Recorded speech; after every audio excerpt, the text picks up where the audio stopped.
Mushroom compost is a byproduct of mushroom farming and is used for soil conditioning. If you are interested in making it all by yourself, this post will definitely help you out.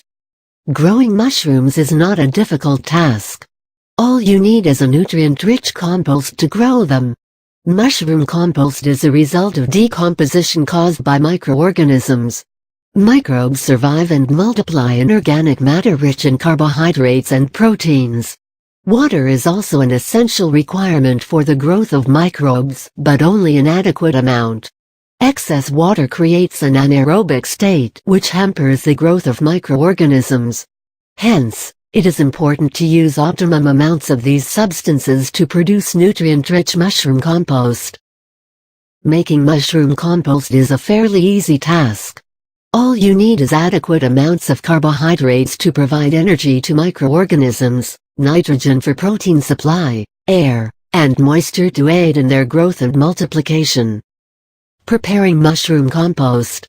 Ingredients required: molasses, 1 gallon cottonseed meal, 50 pounds wheat straw, 4 bales horse manure, 100 pounds cow manure, 50 pounds chicken manure, 10 pounds blood meal, 1 pound compost activator, 1 gallon calcium carbonate, 10 pounds superphosphate, 1 pound gypsum, 1 pound method. Place wheat straw in water and leave it for around 3 days. It will absorb water, and this will help in multiplication of microbes. Do not let wheat straw dry out because drying kills microbes which will ultimately destroy your compost. Remove excess water from wheat straw and place it in a large bin which can provide a dark environment for microbes. Mix all the ingredients together except gypsum, and make sure there is sufficient moisture content in the mix. This does not mean keeping the mix soaked in water, because that would ruin the mixture completely. Mix the ingredients in such a way that you make a pile. The motive behind this is to generate a lot of heat within the pile, which is obviously not possible by spreading it.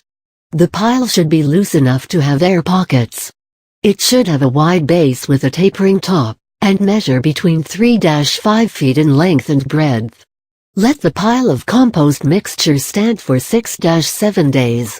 Identification of curing can be done by simply checking the temperature at the center of the pile.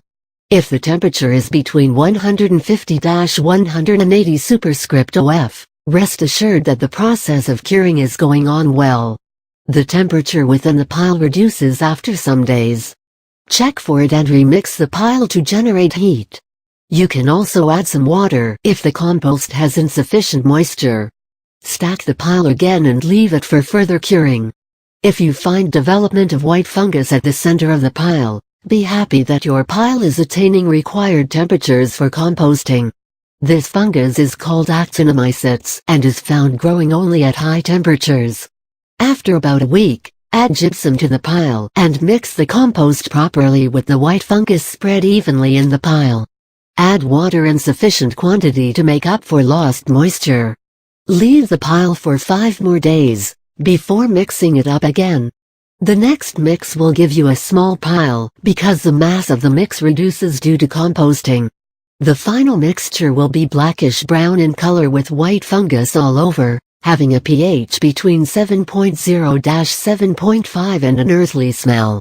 The last step involves pasteurizing the compost at 140 superscript OF for 4 hours in an oven. Place a lid over it to retain the moisture and let it cool with the lid on.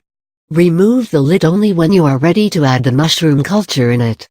Preparing mushroom compost is not tiring except that it is a lengthy procedure, and you need to wait several days before using it for mushroom farming. If you are someone who wants to start with farming straight away, readily available mushroom compost in the market will make your job easy. So whenever you want to grow mushrooms at home, take the first step of preparing a nutritious compost to harvest them and enjoy the delicacies.